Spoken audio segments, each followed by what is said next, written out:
Good morning and welcome to the SoCon Report. My name is Joseph Kohm. I am Family Policy Alliance's Director of Public Policy, and I'll be your host this morning. I'm glad to welcome you here where we're going to talk about a bit of a sobering and disturbing story, but it's one that you can take action on, and we're excited to talk about how you can do that. So before we get started, I want to welcome in my conversation partner, which is Vice President of Education for Family Policy Alliance and Foundation, Amanda Banks. Amanda, welcome to the show. Thanks, Joseph. It's great to be here. Yeah, it's great to have you in here and to be in here with you to talk about this disturbing story, but also just what parents can do about it, because they need to be able to take action. They want to, and we're going to show them how. Yes. So to get us into that, I'm wondering if you can just give us the backstory here, like what is going on with Scholastic. This is a legendary bookseller that used to represent just wonder and reading for kids and fun and access to books and literacy. Yeah. But they've really taken a turn here. So can you tell us what's going on for everyone watching? Yeah, absolutely. Just a few weeks ago, we got word that Scholastic had reversed a policy that they had put into place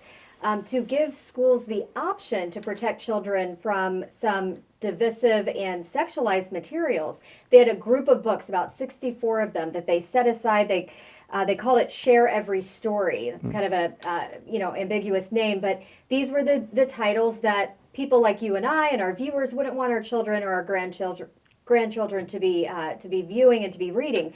So they said, schools, you can decide if you want to include these in book fairs or not. But then the left heard about this and they thought this is discriminatory, they said. And so they kind of rose up, and a number of them wrote a letter to Scholastic demanding that they reverse course and make these books available to every child, including elementary school children, so that they would just be among all the books and there would be nothing set apart, nothing to warn parents or children that these are titles you very well may not want to view. So here we are in this predicament where Scholastic is caving to the left, unfortunately, and they've now reversed this policy and said the book should be available to every child, no matter the age. Boy, that's really disturbing. I mean, it's basically pornographic access for kids that Scholastic is providing. Boy, that's dangerous. So now that's available to everybody, every kid in their book fairs.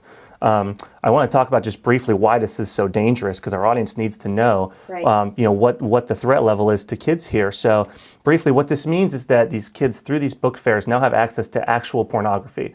Some of these book titles, which some others have done a lot of good investigative research to show what's in these books is depicting people in sexual situations, and not even traditional sexual situations, but any kind of perversion of that you can think of. And these are both in descriptions and in the actual artwork in these books. So that is pornography. And the thing is, pornography is a real threat to kids. It's a threat to all of society right now, but it's a threat to kids in these specific ways I want to talk about. And the first one is that addiction to pornography is comparable to an addiction to a hard drug. So some of our friends at the National Center on Sexual Exploitation actually did brain scans of brains that were viewing pornography or on heroin.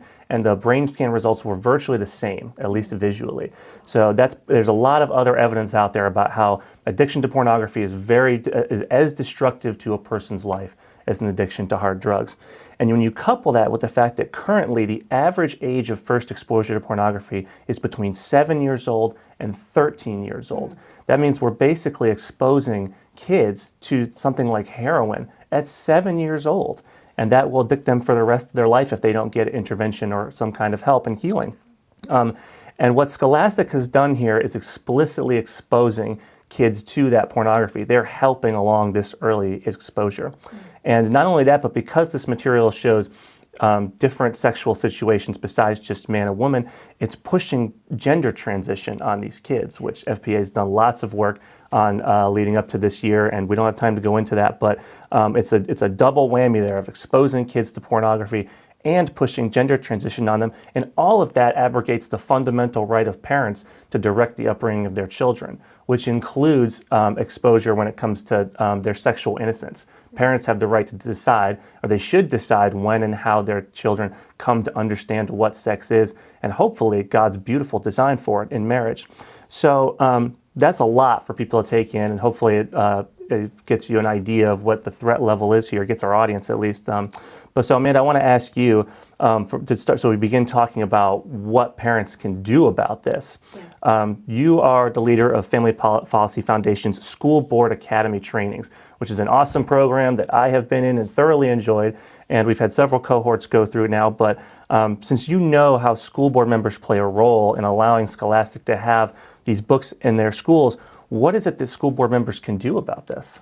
You know, thankfully there's a lot, Joseph. And so at the School Board Academy, one of our topics that we cover is age-appropriate standards. School boards have the authority to make policy to protect children from inappropriate, non-age appropriate materials in their schools and their libraries through curriculum, textbooks, and what's sitting in the library. And so I'm glad to say we have some model policies that are available for school board members. We generally only make these available through the School Board Academy, but because this issue is so important to our mission at Family Policy Foundation and Alliance, and we know parents and grandparents and citizens care too. In fact, you all have been rising up and you've been signing our open letter. I think we're going to talk about that in just a moment. But with the School Board Academy, we've now made these model policies available to school board members whose names you all give us. So we have put out the call to action for you to share with us pro-family, conservative school board members in your area who would benefit from some additional materials and equipping from us at FPF. And so we've made the model policies available. And Joseph, I want to brag on you a bit because you've also made a model resolution. You've actually written that on this topic specifically. So can you talk a little bit about that? Yes, I'd love to. This was actually really fun to draft this model resolution because I care deeply about this issue, and I think our good school board members in this country would too. So we came together, and I led our effort to draft a model resolution that school boards can pass. A resolution is basically a statement of position for a school board and its members. So we wanted to establish a few things. Usually in a resolution like this, you establish things almost like a factual finding at law, and then you resolve based on those findings. So some of the things this resolution establishes is that, first of all, the school board believes that every parent or every child is entitled to have their innocence protected while they're getting educated in this school system. It also acknowledges that parents are the primary educators of their kids and the guardians of their innocence. And it also asserts and reminds all the readers and everyone in the district that the Constitution reflects this by guaranteeing parents the right to direct the upbringing of their children.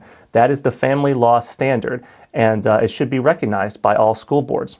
It also acknowledges the addictive nature of pornography and that pornography can have the same effect on a brain as the hard drug. And it cites research for that. By the way, there's mountains of research to support all the assertions we've made about the dangers of pornography and things like that. And we cite to just a few of them in these model materials. So I want you to know that that provision is cited, as well as the next provision, which is in this resolution, it declares or it establishes that the earlier a child is exposed to pornography, the more harmful that pornography is to them and that addiction is to them. I mean, you can only imagine someone who's exposed to heroin at 22 versus someone who's exposed at 13 years old.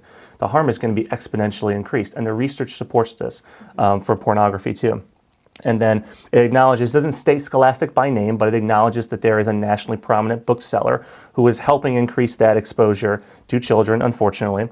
And then finally, it concludes by at least in what it establishes its findings, that the role of educators, especially librarians and school administrators, is to serve students and their parents and to partner with parents to protect their students' innocence while they learn. So the things it actually resolves to do after that is it affirms the right of parents to direct the upbringing of their children and to protect their innocence from the harmful effects of pornography. And then it resolves that that specific school district is committed to eliminating access to pornography through the school's libraries. So we as a school board are committed to making sure there is no access to pornography through our school's library print materials. And then finally, it's committed to never purchasing or allowing to be purchased pornography on the school's premises, which it covers things like these Scholastic book fairs. So it's resolved that our position as a school board is that this stuff will not be accessible to children on our school premises. It's a very simple one-page resolution, but it's powerful in that support statement. And I think it's one that many school boards across this country will want to state, as this is where we stand on this issue. That's right. And I should mention our website. If you would like to give us names of conservative pro-family school board members, we would sure appreciate your help with that. So many of you have already done that, but there's thousands of school board members across the country. So you can go to familypolicyalliance.com/Scholastic. and there you'll find all the information you need to share those names with us. I think, Joseph, I'd love to talk for a minute about our letter and yes. the great response we've gotten from that. So a few days ago, late last week, we issued the call to action for you all to sign on to an open letter that we drafted to Scholastic's president. And in this letter, we explain our position, our concern, and we ask them to reverse course and indeed put in a policy that would protect children rather than exposing them to harmful and pornographic materials through their book fairs. It's a simple letter. You can go online to read it. Again, our website, familypolicyalliance.com/scholastic. And I'll tell you an encouraging note, Joseph. I was reading the statistics of the letter that the left had sent Scholastic when they were upset by this quote-unquote discriminatory policy. And there were 1,500 of them that signed on to that letter. Already, we have 8,000 who have signed on to our letter. So I think that's a point of encouragement. Absolutely. But we need lots more. We want lots more before we send that off to Scholastic. And we know there are lots more too. We know that we're in the majority in a position like this. It's a no-brainer that kids should be protected from pornography everywhere, but especially on their school premises and especially at a book fair. I mean, when I grew up, books were a place of wonder and learning. And I remember the first time I walked through the doors of Narnia, for example, reading the C.S. Lewis's classic children's books. That's what reading is supposed to be about, not exposing kids to such harmful material. And I want to note that the letter and the resolution and the School Board Academy, all the things that Amanda mentioned, all those links will be in the comment section of this show. So whether you're watching on YouTube or Facebook or X, formerly known as Twitter, the links to all of those resources and to that, specifically that letter, so you can take action, will be in our comments section. So yes, there's a lot people can do, and we want people to come on. Join the 8,000 that have already done this and make your position on this issue known that kids deserve to be protected. That's right. Well, maybe we should just finish then by telling you a bit more about the School Board Academy. I mentioned the opportunity to share names with us of school board members that believe like we do, who share our values. And so when you give us those names, we will also send them information about our School Board Academy. We offer this quarterly online, so it's available to anyone across the country. We do it in the evenings, try to make it as accessible as possible. But we have some terrific faculty from about 10 of our national and state allies who instruct on different issues and show the school board members how they can be effective to preserve parents' rights, protect children, and honor God through their service. Our next School Board Academy is coming up at the beginning of December, so time is short to submit names for that academy. Again, if you'd like to do that, you can go to familypolicyalliance.com/scholastic for this information, or to our School Board Academy. It's just / School Board Academy. And I'll just finish by adding my support to that because, like I said, I've been through the School Board Academy, even though I'm not a School Board Academy, a member of my local school board, but I went through it because I wanted to better understand this great training that we provide and also learn how to just advocate better at my local school board, which I did, and along with another group of other parents in my local school district, we were able to get protective policies for children and parents passed. So if you come to the School Board Academy, you're going to learn how to do that advocacy as well. And how to make a positive difference in the lives of the kids in your school district. So thank you for that, Amanda. What's the website again for the School Board Academy? So familypolicyalliance.com / School Board Academy. Excellent. So go there to check it out. Thank you for joining us on the SoCon Report this morning. Again, all the links, everything that we've talked about is available in the comments. So thank you for joining us. We hope you'll join us further to support this effort and protect kids and empower parents through their school boards. Thank you. This has been the SoCon Report. We'll see you next time.